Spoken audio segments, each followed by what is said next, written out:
राजगुरु के मुखारबिंद से जब स्वप्न शास्त्र का फलित सामने आता है, बाहर देवी और ज़्यादा प्रसन्नता की अनुभूति करना प्रारंभ कर देती है। अब मेरी कुक्षी से कोई न कोई दिव्य रत्न है, वह प्रकट होगा जो मेरे कुल को और ज़्यादा देदीप्यमान बनाने वाला बन जाएगा। आज उसके जीवन के अंदर सबसे बड़ी प्रसन्नता है, वह उभर कर आती है। माँ बनना यह भी अपने आप के अंदर बहुत बड़ी उपलब्धि और साधना मानी जाती है। जब तक माँ नहीं बनती है, तब तक किसी भी औरत को अपने जीवन के अंदर शांति की अनुभूति नहीं होती है। माँ बनते ही वह अपने आप को परम प्रसन्नता के साथ आगे बढ़ाना प्रारंभ कर देती है। बाहर देवी का आज जीवन है, वह उसको अपने आप ही सार्थक नज़र आना प्रारंभ हो जाता है। जब राजगुरु ने यह उद्घोषणा कर दी, तेरे उदर के अंदर कोई दिव्य महापुरुष का अवतरण हुआ है।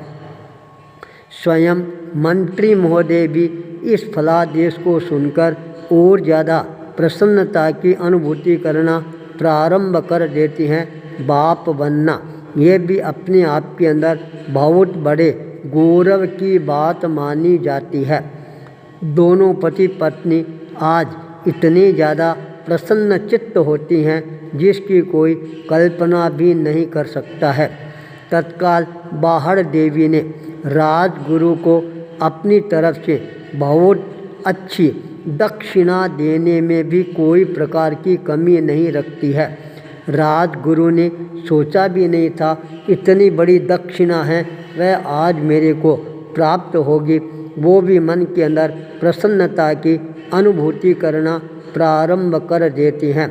बाहर देवी ने बहुत ही आग्रहपूर्वक निवेदन किया, राजगुरु आपका हमारे घर पर कब कब पधारना होगा और आप पधारे हो, भोजन का समय है, आपको आज हमारे घर पर ही भोजन पानी ग्रहण करवाने की अनुकंपा करवानी ही पड़ेगी। जब बाहर देवी ने इस तरह से आग्रह करना प्रारंभ किया, तब मंत्री महोदय भी अपने आप को रोक नहीं पाए और कहा, गुरुदेव आज तो आपको हमारा आतिथ्य है, यह स्वीकार करना ही होगा। राजगुरु भी उन दोनों की भावनाओं का आदर करते हुए कहा, चलो कोई बात नहीं है, तुम्हारी इच्छा है तो आज हम भोजन तुम्हारे आवास पर ही करेंगे। यह बात सुनते ही बाहर देवी तत्काल रसोई में जाती है। गर्मा गर्म पकवान भोजन जो बना हुआ था थाल में सजाकर राजगुरु के सामने प्रस्तुत करने में अपनी तरफ से कोई प्रकार की कमी नहीं रखती है। मंत्री महोदय स्वयं अपने हाथों से पुरुषगारी करना प्रारंभ कर देते हैं। राजगुरु ने मंत्री महोदय को रोकते हुए कहा, ये आप क्या करवा रहे हैं, आपको भी तो भूख लग रही होगी, आप भी तो भोजन ग्रहण कराएं, फिर आप मेरे को शीघ्रता के साथ मेरे आवास पर पहुंचा देंगे तो अच्छा रहेगा, क्योंकि मेरे भी बहुत सारे कार्य हैं, उनको भी मेरे को संपादित करना पड़ेगा। यह बात सुनते ही बाहर देवी ने तत्काल अपने पति देव के लिए भी भोजन का थाल है परोसकर सामने प्रस्तुत कर दिया। राजगुरु मंत्री महोदय दोनों भोजन करते जा रहे हैं। बाहर देवी अपना चिंतन है आगे बढ़ाना प्रारंभ कर देती है, क्या मैं सचमुच के अंदर माँ बन जाऊंगी? अब मेरे को आज से ही राजगुरु ने जो दिशा और निर्देश प्रदान किया है, उस दिशा और निर्देश के अनुसार ही मेरे को अपना जीवन आगे बढ़ाने का प्रयास करना है। अब मेरे को ध्यान रखना है, न ज़्यादा खट्टा, न ज़्यादा मीठा, न चरपरा, कुछ भी खाना नहीं है। ज़्यादा से ज़्यादा पौष्टिक पदार्थ है, सात्विक पदार्थ है, उनको ही मेरे को ग्रहण करने का प्रयास करना है। अपनी विचारधारा को भी मेरे को बिल्कुल स्वस्थ बनाए रखने का प्रयास करना है। अच्छी अच्छी पुस्तकों का पाठन करना है। 16 सतियों का जो जीवन चरित्र है उसको मेरे को पढ़ने का प्रयास करना है।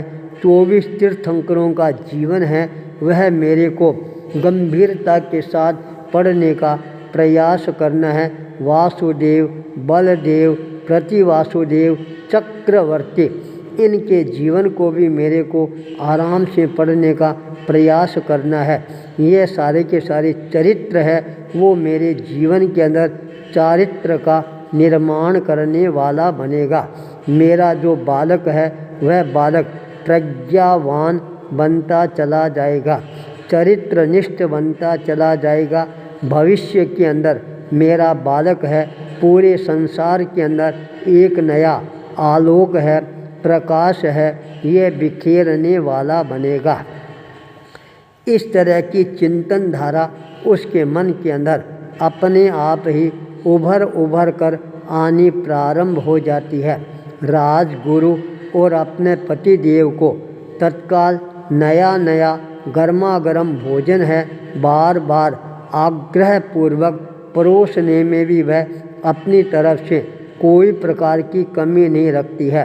राजगुरु भी आज दक्षिणा प्राप्त करके गर्मा गर्म भोजन ग्रहण करके अपने मन के अंदर परम संतुष्टि की अनुभूति करना प्रारंभ कर देते हैं।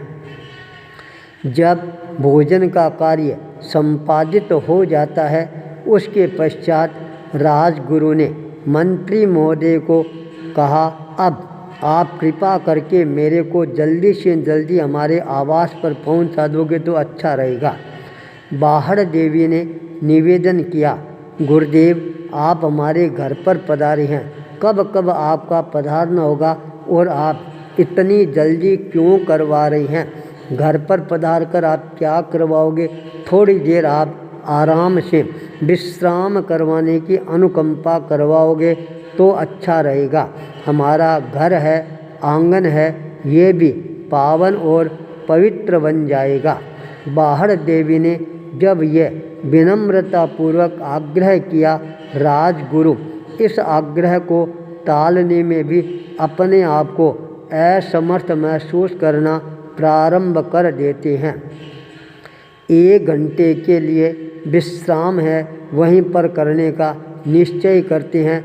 थोड़ी देर के लिए चहलकदमी करने के पश्चात मंत्री महोदय को कहा, बस अब शरीर को थोड़ा सा विश्राम देना भी जरूरी है, इसलिए अब मैं विश्राम कर रहा हूँ, आप भी थोड़ी देर के लिए विश्राम कर लें। बाहड़ देवी है इतने में अपने घर का सारा कामकाज है निपटा कर तैयार हो जाएगी।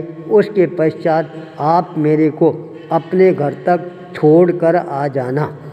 राजगुरु मंत्री महोदय दोनों विश्राम अवस्था में अपने आप को अवस्थित करना प्रारंभ कर देते हैं। बाहड़ देवी भी भोजन करना प्रारंभ कर देती है। उसके पश्चात घर का साफ सफाई का, बर्तन मांजने का कार्य है वह संपादित करना प्रारंभ कर देती है। जब सारा कार्य संपादित हो जाता है उसके पश्चात वह स्नान करके 16 श्रृंगार सजकर केसरिया कुसुमल कपड़े पहनकर थाल सजाकर सामने तैयार रखती है। राजगुरु ज्यों ही निद्रा से जागृत होते हैं बाहर आते हैं, राजगुरु की आरती उतारना प्रारंभ कर देती है। आरती उतारकर गुड़ और चौड़ेली से मुंह मीठा कराने के पश्चात विदा देने में भी देरी नहीं लगाती है। तत्काल मंत्री महोदय राजगुरु को अपने घर तक पहुंचाने के लिए तैयार हो जाते हैं। राजगुरु ने जाते जाते आशीर्वाद प्रदान किया, तेरा पुत्र है वह तेरे को हमेशा हमेशा के लिए अमर बनाने वाला बन जाएगा। आचार्य भूपेंद्र।